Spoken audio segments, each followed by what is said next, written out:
Hello students, we are discussing about the techniques of metallurgical processes, and till now we studied about the extraction and isolation of metal. It involves three major steps. First one is the concentration of the ore. Second is extraction of the metal from its concentrated ore, and third one is refining of the metal. So we are discussing about the extraction of metal from its concentrated ore. And इसमें हमने देखा था कि isolation of metal from its concentrated ore, it involves major two steps. First one is the conversion to oxide. Conversion to oxide में हमने दो process देखे थे उस दिन, कैल्सिनेशन एंड रोस्टिंग. तो कैल्सिनेशन एंड रोस्टिंग में आपने देखा था कि calcination is done in limited supply of air और we can say in absence of air, and roasting is done for sulphide ore and is sufficient amount of air. दो term हमने last में देखे थे इसी में, पायरोमेटलर्जी एंड हाइड्रोमेटलर्जी. बच्चों ने इस पर बहुत क्वेश्चन पूछे हैं, कुछ बच्चों ने ही, तो एक बार फिर से इन टर्म को ले लेते हैं. Pyrometallurgy, the process of extraction of metal by heating. मैंने उस दिन भी आपको कहा था कि पायरो वर्ड का मतलब है, पायरो वर्ड है तो इसका मतलब है जो हीट है, heat is the principal medium of extracting metals from ore. तो what is pyrometallurgy? It is the process of extraction of metal by heating the metal oxide with a suitable reducing agent. This is pyrometry. Here heat is the principal medium of extracting metal from ore. And hydrometallurgy is the process of extraction of metal by dissolving the ore in a suitable reagent. पहले उसको dissolve आप कर देंगे and then precipitation, or we can say precipitation or displacement of metal by a more electropositive metal. पहले आपने उसको solve कर लिया, dissolve कर लिया, डिजॉल्व करने के बाद उसका प्रेसिपिटेशन हो गया, या फिर उसको हम डिस्प्लेसमेंट कर देंगे उस मेटल से जो उससे ज़्यादा इलेक्ट्रोपॉजिटिव हो. ये हाइड्रोमेटलर्जी कहलाएगा. नेक्स्ट हमारा था topic thermodynamic principle of metallurgy.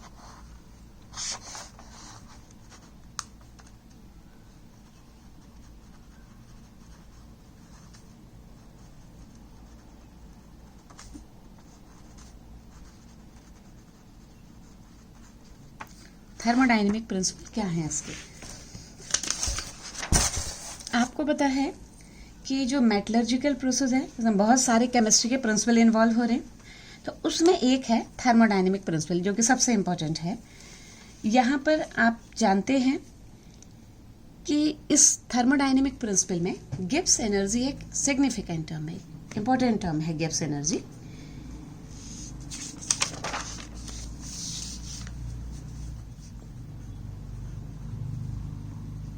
Thermodynamic principal के बारे में हम डिस्कस कर रहे हैं. Thermodynamic principle of metallurgy. Gibbs energy का यहाँ पर इंपॉर्टेंट रोल है. क्या रोल है इसका? Gibbs energy interpretations are made. First one, to understand the variation in temperature required for thermal reduction, and second one is to predict which element will suit as the reducing agent for a given metal oxide. Gibbs energy से आप ये पता लगाते हैं कि कौन सा reducing agent suitable है मेटल को रिड्यूस करने के लिए, और टेम्परेचर वेरिएशंस उसमें देखते हैं कि किस टेम्परेचर पर. आपको पता है जो गिब्स फ्री एनर्जी का जो इम्पोर्टेंट इक्वेशन है, del G is equal to del H minus T del S. ये रिएक्शन जो इक्वेशन है गिब्स फ्री एनर्जी की आप अच्छी तरह जानते हैं. The criterion for the feasibility of thermal reduction is that at a given temperature, Gibbs energy change of the reaction must be negative. आपको पता है it is very important to be the negative value of del G for the feasibility of the reaction. जब del G की value negative है तभी reaction spontaneous होगी. तो ये एक इम्पॉर्टेंट टर्म है, आप जानते भी हैं, आपने पढ़ा भी है 11th में. Del G is equal to del H minus T del S. यहाँ पर आपको पता है डेल जी क्या है? Gibbs free energy.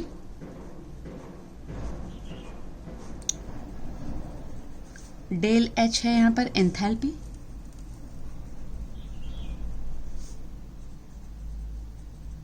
और डेल एस एंट्रोपी।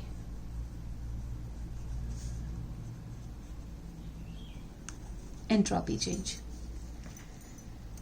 अब क्या होगा, आपको ये मालूम है कि जब डेल जी की वैल्यू नेगेटिव होगी then only the reaction is spontaneous. The negative value of del G is important for the feasibility of reaction, for the spontaneity of the reaction. Del G आपका enthalpy change है, T del S T temperature है, and del S है आपका entropy change. What is entropy? Entropy आपको पता है, it is the measure of disorderness of the system, और we can say the randomness of the system. Entropy जैसे solid है बहुत कम एंट्रोपी है, क्योंकि मॉलिक्यूल्स जो एटम्स और मॉलिक्यूल्स हैं उसके प्रॉपर्ली अरेंज रहते हैं, नेग्लिजिबल मान लेते हैं हम सॉलिड के केस में। जैसे ही सॉलिड से स्टेट चेंज होकर लिक्विड आ रही है, आपको पता है फ्लूइडिटी आ जा रही है, तो फ्लूइडिटी आ रही है इसका मतलब एंट्रोपी में चेंज हो रहा है, एंट्रोपी बढ़ रही है, मॉलिक्यूल्स की रैंडमनेस बढ़ रही है। और अगर फिर स्टेट चेंज होकर लिक्विड से अगर गैस में आ रहा है then entropy again increases because randomness increases, and this randomness increases means entropy increases. So entropy is the measure of the disorderness of the system. When the value of del G is negative, only then the reaction will proceed, we know. अब del G किस किस condition में negative होगी आपको यहाँ पता है, जब आपका जो टेम्परेचर बढ़ रहा है, आपको पता है कि टेम्परेचर बढ़ने से when we increase the temperature the disorderness of the system increases. So it increase the value of T del S. If T increases, del S increases. So the whole value of T del S increases. If this value T del S is greater than del H, enthalpy से अगर इसकी value ज़्यादा हो जाएगी तो क्या होगा, del G की वैल्यू नेगेटिव आ जाएगी, एंड डेल जी की वैल्यू नेगेटिव ही ज़रूरी है रिएक्शन की स्पॉन्टेनिटी के लिए। ठीक, तो हम क्या कहेंगे, if del S positive on increasing the temperature del T, then the value of T del S increases so that del H is less than T del S. In this situation, del J will become negative on increasing the temperature. एक second important, first one तो ये हो गया इसकी feasibility है spontaneity। second important term is coupling of reaction. What happens if coupling of two reactions, that is, यहाँ पर आपको पता है कि आप क्रूड मेटल को एक्सट्रैक्ट कर रहे हैं तो रिडॉक्स रिएक्शन होंगे, ऑक्सीडेशन भी हो रहा है, रिडक्शन भी हो रहा है। जो ऑक्साइड फॉर्म में हमने मेटल ली थी कैल्सिनेशन और रोस्टिंग से, हमने अब उस ऑक्साइड फॉर्म से मेटल को रिड्यूस करना है, तो इसके लिए सही उसका सिलेक्शन ज़रूरी है कि कौन रिड्यूसिंग एजेंट होगा। तो कपलिंग ऑफ रिएक्शन में क्या देखा जाएगा, दो रिएक्शंस की कपलिंग से डेल जी की टोटल वैल्यू नेगेटिव आनी चाहिए। Then if coupling of two reaction, that is reduction and oxidation, result in negative value of del G for overall reaction, the final reaction become feasible. Okay, for example, if the value of del G is positive, माना हम कोई दो reaction ले रहे हैं, उसमें से the reaction एक की जो वैल्यू है वो del G पॉजिटिव है कोई भी रिएक्शन के लिए, then to make such reaction spontaneous, so it is coupled with another reaction of large negative value, large negative free energy value, so that the sum of two del G becomes negative. This is known as coupling of reaction. The reduction of metal oxide to metal by a reducing agent may be subtraction of two half reactions. एक example से हम इस बात को समझते हैं तो ज़्यादा अच्छा समझ में आएगा। सपोज हमने लिया ferric oxide 2Fe2O3, it gives 4Fe plus 3O2। इसके लिए डेल जी की जो वैल्यू है ये है +1487 किलो जूल पर मोल। ठीक, जब इसका रिडक्शन कराएंगे हम, इसमें रिड्यूसिंग एजेंट है कार्बन मोनोऑक्साइड, इसकी जो वैल्यू है 2CO plus O2, it gives twice CO2। इसकी जो वैल्यू है डेल जी की वो है नेगेटिव -514.4 किलो जूल पर मोल। ओके, इसको हम मल्टीप्लाई कर लें अगर 3 से तो हमारा आया 6CO plus 6O2, it gives 6 CO2. 6 CO plus 6 O2, it gives 6 CO2. Here del G is equal to 1543.2 kilojoule पर मोल. ये 3 आएगा. अब दोनों रिएक्शन को अगर हम ऐड करते हैं तो बनी हमारी twice Fe2O3 plus 6 CO, reducing agent है यहाँ पर, 4 Fe प्लस 6 CO2. अब आप देख रहे हैं कि यहाँ पर डेल जी की वैल्यू नेगेटिव 1543.2 किलोजूल पर मोल है, और जो इसका जो ऑक्साइड का जो रिडक्शन होता है इसके लिए इसकी डेल जी की वैल्यू पॉजिटिव 1487 किलोजूल पर मोल है. इन दोनों रिएक्शन की कपलिंग करने पर जो टोटल वैल्यू आएगी हमारी इस रिएक्शन के लिए डेल जी की, वो आएगी -56.2 किलोजूल पर मोल. तो डेल जी की वैल्यू नेगेटिव है, यही हमें चाहिए थी. इसी को नेगेटिव वैल्यू लाने के लिए, क्योंकि जब डेल जी की वैल्यू नेगेटिव है तभी रिएक्शन स्पॉन्टेनियस है. इस डेल जी की वैल्यू नेगेटिव लाने के लिए हमने ये कपलिंग करी दो रिएक्शन की, ऑक्सीडेशन और रिडक्शन की, जैसे कि दोनों का जो सम है डेल जी का, ये पॉजिटिव और नेगेटिव, इनका जो टोटल सम आ रहा है वो नेगेटिव में आ रहा है. यही हमें चाहिए था, इसलिए हमने कपलिंग ऑफ रिएक्शन करी. ठीक, तो as we know that during reduction of oxide of metal, it decomposes, metal decomposes and the reducing agent takes away the oxygen. ये decompose हो रहा है. अब ये जो ऑक्सीजन रिलीज हो रही है, reducing agent का काम है ये ऑक्सीजन लेना, and the role of reducing agent is to provide del G negative and large enough to make the sum of del G of the two reactions negative. ये काम है इसका है पर reducing agent का. ठीक, so that oxidation of the reducing agent and reduction of the metal oxide will become negative. ये coupling of reaction का काम है, इसलिए हम रिएक्शन की कपलिंग कराते हैं. तो सबसे पहले इसका जो ग्राफिकल रिप्रेजेंटेशन है गिब्स एनर्जी का, ये दिया था हमारे एलिंघम ने, HJT एलिंघम ने.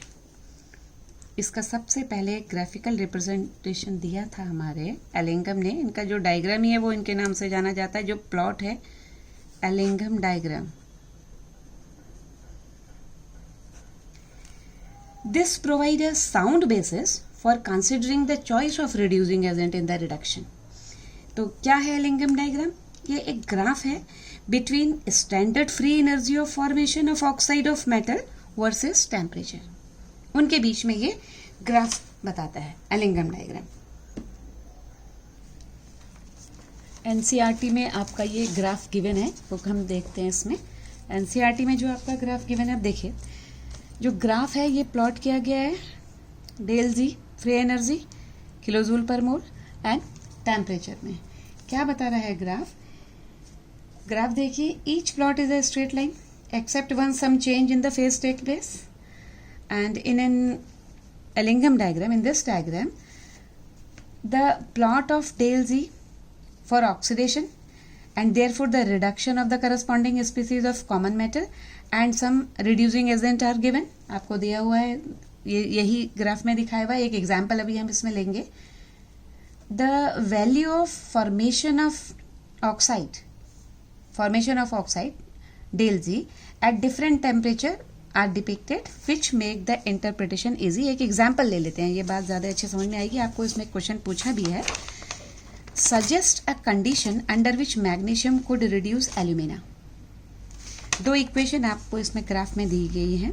4/3 Al plus O2 it gives 2/3 Al2O3 and 2 Mg plus O2 it gives twice MgO. Aluminium oxide में बन रहा है और मैग्नीशियम से मैग्नीशियम ऑक्साइड बन रहा है इस रिएक्शन में. तो आपसे पूछा है वो कंडीशन बताइए कि जब मैग्नीशियम एल्युमिनियम को रिड्यूस कर सके. दो इक्वेशन जो ग्राफ में दी गई हैं ये. अब जहां पर इंटरसेक्शन पॉइंट है, at the point of intersection of Al2O3 and MgO curves, जो कि A से मार्क किया हुआ है यहाँ ग्राफ में, इस ग्राफ के इंटरसेक्शन में जहां पर ये दोनों कट रही है लाइन है, क्या दिखा रहा है ये? यहाँ पर जो डेल्टा जी की वैल्यू है वो नेगेटिव है, 0 है. ठीक, इंटरसेक्शन के पॉइंट का मतलब है वहां पर डेल जी की वैल्यू 0 है. It means below that point, below this point magnesium could reduce alumina. Coupling of reaction जो हमने आपको बताई थी कि दोनों की वैल्यू यहाँ पर 0 या बिलो 0 हो, तो इस पॉइंट पर जो पॉइंट ऑफ इंटरसेक्शन है, इस पॉइंट पर या इससे नीचे जो मैग्नीशियम है वो एल्युमिनियम को रिड्यूस कर सकता है. ठीक, कप दोनों रिएक्शन का सम जो है 2/3Al2O3 plus 2Mg, it gives MgO, और एल्युमिनियम आपका रिड्यूस हो रहा है 4/3Al. और क्या पता चलता है? एक क्वेश्चन और है. Although thermodynamically feasible in practice, magnesium metal is not use for the reduction of alumina in the metallurgy of aluminium. Why? ये तो एक जनरल सा ही क्वेश्चन है. ये कह रहे हैं आपसे कि मैग्नीशियम नहीं यूज करते हैं. Magnesium metal is not use for the reduction of alumina in the metallurgy of aluminium, क्योंकि इकोनॉमिकली चीपर नहीं है. इसका सिंपल सा आंसर तो यहाँ पर ही है. थर्मोडाइनेमिकली फीजिबल तो है, लेकिन ऐसा नहीं किया जाता, क्योंकि जितना हमारा मैग्नीशियम, जितना हमें एल्यूमिनियम नहीं मिलेगा उससे ज़्यादा का तो मैग्नीशियम खर्च हो जाएगा यहाँ पर. ठीक है, तो ये अनइकोनॉमिकल है. हमने पहले ही पढ़ा था मेटलर्जी में, वही प्रोसेस हम लेते हैं जो कॉमर्शियली चीप भी हो. ठीक, ज़्यादा खर्च हो गया और कम मिल रहा है आपको, एल्यूमिनियम उतना नहीं मिल रहा है जितने का ज़्यादा आपका मैग्नीशियम खर्च हो गया, तो यहाँ पर सिंपल सा इसका आंसर तो यह है कि ये अनइकोनॉमिकल है. दूसरा एक है, why is the reduction of metal oxide easier if the metal formed is in liquid state at the temperature of reduction? क्यों easier है?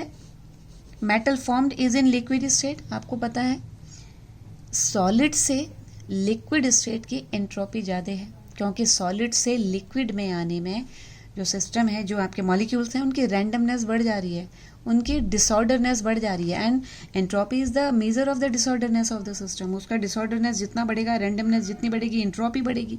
तो इसलिए ये लिक्विड स्टेट जो है फेवर करेगी. क्या दिया है बुक में? The entropy is higher if the metal is in liquid state. ठीक है, सॉलिड से लिक्विड वालों की ज्यादा है, लिक्विड सॉलिड की तो हम जनरली नेग्लिजिबल ले लेते हैं entropy. Then when it is used in solid state, the value of entropy change of the reduction process is more on positive side when the metal formed is in liquid state and the metal oxide being reduced is in solid state. Thus the value of del G becomes more on negative side and the reduction become easier. वही जो reaction हमने पहले ली थी यहाँ पर del जी, हमने कहा था हमारी यहाँ पर ये कोशिश रहती है कि ये बढ़े, टी डेल्टा एस बढ़े. टेम्परेचर बढ़ने से जो रैंडमनेस बढ़ रही है वो सॉलिड से लिक्विड स्टेट में आ गया, यानी कि डेल एस की वैल्यू बढ़ी है. डेल एस की वैल्यू बढ़ी है तो टोटल टी डेल्टा एस की वैल्यू बढ़ रही है. ये बढ़ रही है तो डेल जी की वैल्यू नेगेटिव हो रही है, और यही हमें चाहिए रिएक्शन की स्पॉन्टेनिटी के लिए. तो एलिंगम डायग्राम हमें रिएक्शन की फिजिबिलिटी उससे पता चलती है. दूसरा ये पता चलता है कि कौन सा रिड्यूसिंग एजेंट बेस्ट है, कौन सा रिड्यूसिंग एजेंट वहाँ पर काम आएगा. ये जो एलिंगम डायग्राम के प्लॉट से ये हमें मालूम चलता है. लेकिन इसकी लिमिटेशंस ये है एलिंगम डायग्राम की कि एक तो जो है ये रिएक्शन थर्मोडाइनेमिकली फिजिबिलिटी तो बताता है रिएक्शन की, लेकिन काइनेटिक्स ऑफ रिडक्शन प्रोसेस के बारे में कोई आइडिया इससे नहीं मिलता. दूसरी बात है, ये रिएक्शन इंटरप्रिटेशन उसी कंडीशन में दिया जा सकता है जब रिएक्टेंट्स एंड प्रोडक्ट्स दोनों इक्विलिब्रियम में हो. ये दो इसकी लिमिटेशंस हैं. एक क्वेश्चन और लेते हैं हम इसका एलिंगम डायग्राम का, और ज़्यादा कंसेप्ट आपको क्लियर होगा. देखो एग्जाम में जो पूछे जाते हैं, एक तो जनरली एक ग्राफ दिया हुआ है जो क्वेश्चंस एग्जाम में पूछे गए, आपका एनसीईआरटी एग्जाम्पलर में गिवन है. ये ग्राफ देख करके आपको बताना है below point A F E O can.